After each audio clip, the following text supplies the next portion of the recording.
Monday Hollywood boxes episode కి మీకు స్వాగతం. సో మనం అవతార్ 2 టైం అనుకుంటున్నా గుర్తుండే వరకు బాక్స్ ఆఫీస్ కి సంబంధించి ఎంత ప్రాఫిట్స్ చేసింది, ఎంత బడ్జెట్ పెట్టారు అంటే కంప్లీట్ ఫైనాన్షియల్ డీటెయిల్స్ అయితే మాత్రం ఇవ్వడం జరిగింది. బట్ తర్వాత అన్ని ఫిలిమ్స్ కి ఇవ్వలేం కదా, ఓన్లీ పెద్ద ఫిలిమ్స్ కి మాత్రమే, బాగా ప్రాఫిట్స్ చేసిన కొన్ని ఫిలిమ్స్ కి మాత్రమే ఇక్కడ నుండి మన హాలీవుడ్ బాక్స్ ఆఫీస్ ఎపిసోడ్ లోని బడ్జెట్ ఎంత, ప్రాఫిట్స్ ఎంత వచ్చాయి, లాస్ ఎంత వచ్చాయి అనేది డీటెయిల్ గా చెప్పుకుందాం అనమాట. సో మరి మీ గురించి ఎంత డీటెయిల్ గా చెప్తున్నాను కాబట్టి కాస్త సపోర్ట్ మీ నుండి ఎక్స్పెక్ట్ చేస్తాను, ఒక లైక్ షేరో లాంటిది. సో ఇవాళ డ్యూన్ 2 కు సంబంధించి అయితే మాత్రం లాస్ట్ వీక్ పర్ఫార్మెన్స్ బట్టి నేను ఈ వీక్ పర్ఫార్మెన్స్ అయితే మాత్రం నా ప్రొడిక్షన్స్ ప్రకారం ఒక 25 మిలియన్స్ ఈ వీక్ లో కలెక్ట్ చేయొచ్చు అనుకున్నాను. బట్ 23 మిలియన్స్ కలెక్ట్ చేసింది, అంటే 2 మిలియన్స్ తక్కువ. ప్రెసెంట్ వీడియో ఆన్ డిమాండ్ లోకి వచ్చేసిందని చెప్పి కొద్దిగా ఇంటర్నేషనల్ గా తప్ప నార్త్ అమెరికాలోని ఫిలిం బాగా ఇంకా ఫిలిం లవర్స్ కి నచ్చితే ఇంకా కొన్ని రోజులు అయితే థియేటర్స్ లోని ఎలాంటి ప్రాబ్లం లేకుండా కూడా రన్ అవుతుంది. నార్త్ అమెరికా రెస్పాన్స్ బట్టి అక్కడున్న ట్రేడ్ ఎక్స్పర్ట్స్ చెప్తుంది ఏంటంటే 120 డేస్ దాటిన తర్వాత కూడా ఈ ఫిలిం హాయిగా థియేటర్స్ దగ్గర నార్త్ అమెరికా దగ్గర పర్ఫార్మెన్స్ అలానే కంటిన్యూ అవుతుందని చెప్తున్నారు.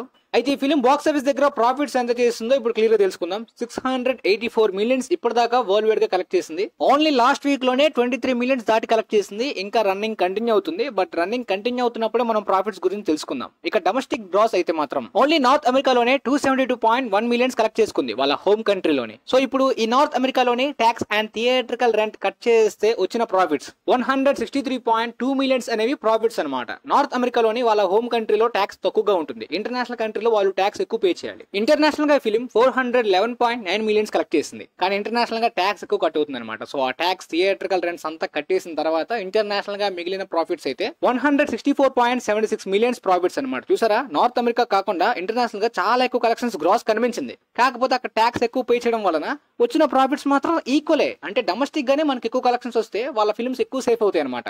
వాళ్ళ హోమ్ కంట్రీ కాబట్టి తక్కువ ట్యాక్సెస్ కట్టొచ్చు, ఎక్కువ లాభాలు వస్తాయి. అది ఇంటర్నేషనల్ గా మనకి ఎంత కలెక్షన్స్ ఎక్కువ చేసినా సరే మనకి అక్కడ ట్యాక్స్ ఎక్కువ కట్ అవుతుంది కాబట్టి యూజ్ ఉండదు. ఇప్పుడు ఇంటర్నేషనల్ ప్రాఫిట్స్ ని డొమెస్టిక్ ప్రాఫిట్స్ ని రెండు కలిపిస్తే వరల్డ్ వైడ్ గా 327.96 మిలియన్స్ ప్రాఫిట్స్ వచ్చాయి. ఇప్పుడు ఈ ప్రాఫిట్స్ లో మనం బడ్జెట్ ఎంత పెట్టారో అంత కట్ చేయాలన్నమాట. 190 మిలియన్స్ బడ్జెట్ పెట్టారనమాట ఈ పార్ట్ 2 కి. అంటే ప్రమోషన్స్, మార్కెటింగ్ ఒకవేళ ఎక్స్ట్రా ఖర్చు పెట్టినా మనకైతే మాత్రం ప్రొడక్షన్ కాస్ట్ 190 మిలియన్స్.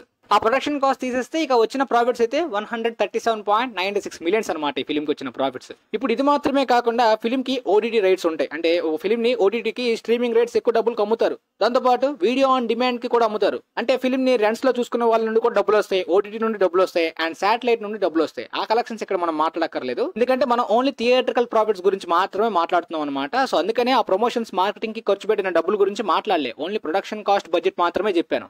ఆ ప్రమోషన్స్ కి, మార్కెటింగ్ కి వాళ్ళు ఎంత డబ్బులు ఖర్చు పెట్టినా సరే ఈ వీడియో ఆన్ డిమాండ్ ద్వారా, ఓటీటీ ద్వారా, శాటిలైట్ ద్వారా వాళ్ళకి ఎక్స్ట్రా ప్రాఫిట్స్ చాలా ఎక్కువ వచ్చేస్తాయి బిజినెస్ ద్వారా. ఓన్లీ థియేట్రికల్ గా కాకుండా వాళ్ళు అదర్ గా కూడా బాగా ఎర్న్ చేస్తారు. బట్ థియేట్రికల్ గా డబ్బులు ఎలా వస్తాయి మీకు క్లారిటీ వచ్చింది కదా. నాకు తెలిసి యూట్యూబ్ లో మీకు ఎవరు కూడా దీని గురించి చెప్పరు, మేబీ ఇంగ్లీష్ వీడియోస్ లో కూడా దీని గురించి డీటెయిల్ గా ఎవరు చెప్పరు అనుకుంటా.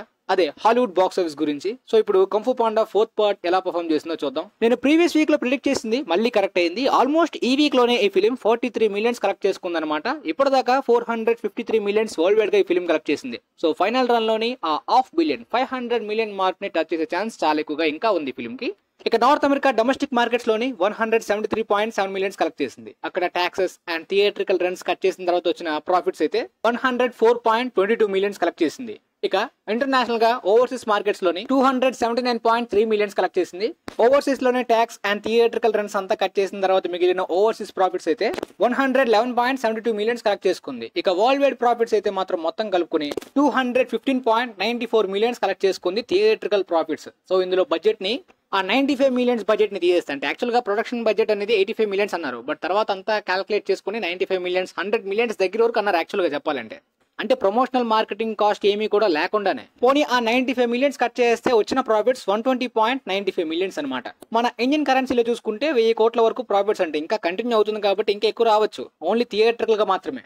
ఇక గోస్ట్ బస్టర్స్ ఫ్రోజన్ ఎంపైర్ అయితే మాత్రం ప్రీవియస్ వీక్ తో కంపేర్ చేసుకుంటే ఇంకా కొద్దిగా నెంబర్స్ అయితే కలెక్ట్ చేస్తుంది, కంప్లీట్ వాష్ అవుట్ అయిపోకుండా. 160 మిలియన్స్ ఇప్పటిదాకా వరల్డ్ వైడ్ గా కలెక్ట్ చేసింది.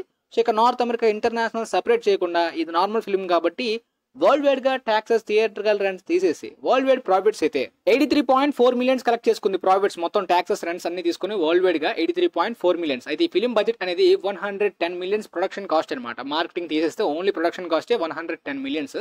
సో మనం చూసుకుంటే 27 మిలియన్స్ లాస్ ఈ ఫిల్మ్ కి ప్రస్తుతానికి. ఇప్పుడు 27 మిలియన్స్ రావాలంటే వరల్డ్ వైడ్ గా ఒక 60 మిలియన్స్ దాటి కలెక్ట్ చేయాలి. సో అప్పుడు అందులోని థియేట్రికల్ రెంట్, ట్యాక్స్ అంతా కట్టిన తర్వాత ఒక 27 మిలియన్స్ ప్రాఫిట్స్ వస్తే బ్రేక్ ఈవెన్ అయిపోతుంది అనమాట. దాని అర్థం 220 మిలియన్స్ దాటే కలెక్ట్ చేయాలి వరల్డ్ వైడ్ గా ఫిల్మ్ హిట్ అవ్వాలంటే. ఇక ఆ తర్వాత Godzilla x Kong the new empire break even అయితే దాటేసింది గైస్. బాక్స్ ఆఫీస్ దగ్గర ప్రాఫిట్ జోన్ లోకి అయితే వచ్చేసింది, ప్రాబ్లం పెద్దగా లేదు. కాకపోతే ఈ ఫిల్మ్ అనేది మరి కొద్దిగా నార్త్ అమెరికాలోని డ్రాప్స్ చూస్తున్న అంశాలు అయితే కనిపిస్తున్నాయి అనమాట. బట్ ఫైనల్ రన్ లోని 700 మిలియన్స్ వరకు వెళ్తుందా లేదంటే ఆ దగ్గరలోనే ఆగిపోతుందా అన్నట్టు కనిపిస్తుంది. ఇంటర్నేషనల్ ఎఫెక్ట్ కూడా అదే విధంగా ఉందన్నమాట. మళ్ళీ ఇంకొక 2-3 వీక్స్ వరకు మనం టైం ఇచ్చి చూడాలి ఈ ఫిల్మ్ ఎంతవరకు వెళ్ళగలుగుతుందో, ఎంతవరకు ఆగిపోతుందో అనేది. బట్ మొత్తానికైతే ఈ మాన్స్టర్స్ లోనే హైయెస్ట్ గ్రాసర్ అయిన Kong the skull island film అయితే మాత్రం బీట్ చేయొచ్చు అనేది క్లియర్ గా చెప్పేయచ్చు. బట్ గైస్ ఫైనల్ రన్ లో ఈ ఫిల్మ్ అనేది డ్యూన్ 2 కన్నా ఎక్కువగా కలెక్ట్ చేసే పొటెన్షియల్ అయితే ఉందన్నమాట. ఎందుకంటే ఇది ఒక పెద్ద సినిమాటిక్ యూనివర్స్, పైగా మాన్స్టర్స్ మీద విఎఫ్ఎక్స్ యాక్షన్ ఫిల్మ్ అంటే పాన్ వరల్డ్ గా మంచి క్రేజ్ ఉంటుంది. దాంతో పాటు ఇంటర్నేషనల్ గా చాలా లాంగ్వేజెస్ లోని డ్యూన్ 2 కన్నా డబ్బింగ్ అయింది. అదే విధంగా ప్రమోషన్స్ కూడా దీనికి గట్టిగా జరుగుతాయి. అయినప్పటికీ కూడా డ్యూన్ 2 అయితే మాత్రం బీట్ చేయడం కష్టమే అన్నట్టే కనిపిస్తుంది ప్రెసెంట్ అయితే. ఇక నెక్స్ట్ డ్యూన్ 2 ని బీట్ చేసే ఛాన్స్ అయితే మాత్రం డెడ్ పూల్ అండ్ వొలరన్ కి and kingdom of the planet of the apes, ఒకవేళ dawn of the planet of the apes అదే సెకండ్ పార్ట్ కి అయితే 710 మిలియన్స్ 2014 లోనే కలెక్ట్ చేసింది. ఒకవేళ ఆ రేంజ్ రెస్పాన్స్ గానీ ఇప్పుడు Kingdom of the planet of the apes కి కూడా వస్తే ఈజీగానే అదే రికార్డ్ ని పెట్టొచ్చు. ఏదైనా మంచి బజ్ ని క్రియేట్ చేసేలాంటి ప్రమోషన్స్, హైప్, దాంతో పాటు మంచి వర్డ్ ఆఫ్ మౌత్ కూడా కావాలి. పోతే ఇప్పటిదాకా ఈ Godzilla x Kong the new empire world wide గా 436.5 మిలియన్స్ ని కలెక్ట్ చేసింది. నార్త్ అమెరికాలోని 158 మిలియన్స్ ని కలెక్ట్ చేసింది. ఇప్పుడు ఈ నార్త్ అమెరికాలోని ట్యాక్స్, థియేట్రికల్ రెంట్స్ కట్ చేసిన తర్వాత మిగిలిన ప్రాఫిట్స్ అయితే 94.8 మిలియన్స్ కలెక్ట్ చేసింది అనమాట. ఇప్పుడు ఇంటర్నేషనల్ గ్రాస్ ని, ఇంటర్నేషనల్ ప్రాఫిట్స్ ని చూద్దాం. 278.6 మిలియన్స్ గ్రాస్ అయితే మాత్రం కలెక్ట్ చేసింది. ఇందులో ట్యాక్స్, థియేట్రికల్ రెంట్స్ కట్ చేసిన తర్వాత 111.44 మిలియన్స్ కలెక్ట్ చేసింది అనమాట. సో మొత్తంగా వరల్డ్ వైడ్ గా ఇప్పుడు ఇంటర్నేషనల్, డొమెస్టిక్ ప్రాఫిట్స్ కలుపుకొని వరల్డ్ వైడ్ ప్రాఫిట్స్ అయితే 206.4 మిలియన్స్ కలెక్ట్ చేస్తుంది అనమాట. సో ఇప్పుడు బడ్జెట్ ని చూసుకుంటే ఫిల్మ్ బడ్జెట్ అనేది 135 నుండి 150 మిలియన్స్ బడ్జెట్ అంటున్నారు. సో ఆ 150 మిలియన్స్ తీసేస్తే 56 మిలియన్స్ ప్రాఫిట్స్ అయితే ఇప్పటిదాకా ఈ ఫిల్మ్ కలెక్ట్ చేసింది. ఇంకా పెరగచ్చు అనమాట ఫైనల్ రన్ లోని. ప్రస్తుతానికి అయితే 56 మిలియన్స్. మరి ఫైనల్ రన్ వరకు ఎంత కలెక్ట్ చేసింది, ఎంత ప్రాఫిట్స్ ఎర్న్ చేసిందో మన హాలీవుడ్ బాక్స్ ఆఫీస్ ఎపిసోడ్ లో ప్రతి వారం తెలుసుకుందాం. ఇక ఇండియాలో అయితే మాత్రం ఇప్పటిదాకా 89.15 crore net and 107 crore gross ని కలెక్ట్ చేసింది. 100 కోట్ల క్లబ్ లోకి ఇండియాలోకి ఎంటర్ అయిపోయింది. కాకపోతే 100 crore నెట్ అంటే ఇంకొక 11 crore నెట్ కలెక్ట్ చేస్తే 100 crore నెట్ క్లబ్ లోకి కూడా ఇండియాలోకి ఎంటర్ అయిపోతుంది. సో ఈ మాన్స్టర్స్ కి మంచి క్రేజ్ ఇండియాలోని బాగా ఏర్పడింది. నార్త్ ఇండియాలోని ఎలానో హాలీవుడ్ ఫిల్మ్స్ కి క్రేజ్ ఎక్కువగా ఉంటుంది, కలెక్షన్స్ ఎక్కువ వస్తాయి. బట్ సౌత్ ఇండియాలో మాత్రం తెలుగు స్టేట్స్ తో కంపేర్ చేసుకుంటే మాత్రం తమిళనాడులో ఈ ఫిల్మ్ కి డబుల్ రేంజ్ లో కనిపిస్తుంది.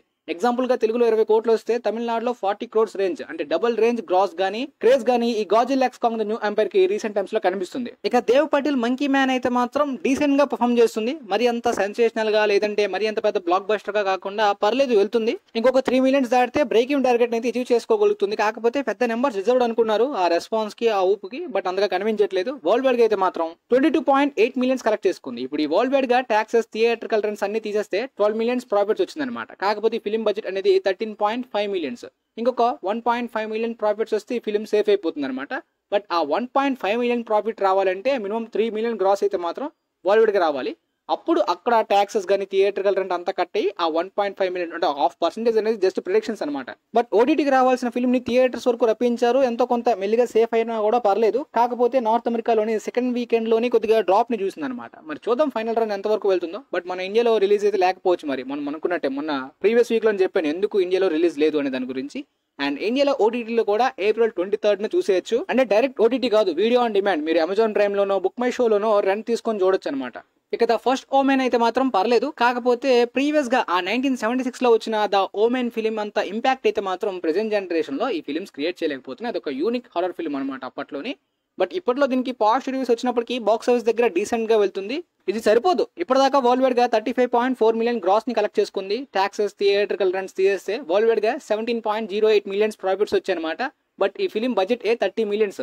సో ఇంకా బ్రేక్ ఈవెన్ టార్గెట్ అచీవ్ చేయాలంటే ఈ ఫిలిం ఇంకా ఎక్కువగా కలెక్ట్ చేయాలి. అంటే ఇంకొక 25 నుండి 30 మిలియన్స్ దాటి కలెక్ట్ చేస్తే కొద్దిగా సేఫ్ అవ్వచ్చు. సో ఈ హాలీవుడ్ బాక్స్ ఆఫీస్ డేటా మీకు బాగా యూజ్ అయితే ఖచ్చితంగా మన ఛానల్ కి సపోర్ట్ చేసి మీ ఫ్రెండ్స్ కి కూడా సజెస్ట్ చేసి షేర్ చేయండి. And thanks for watching.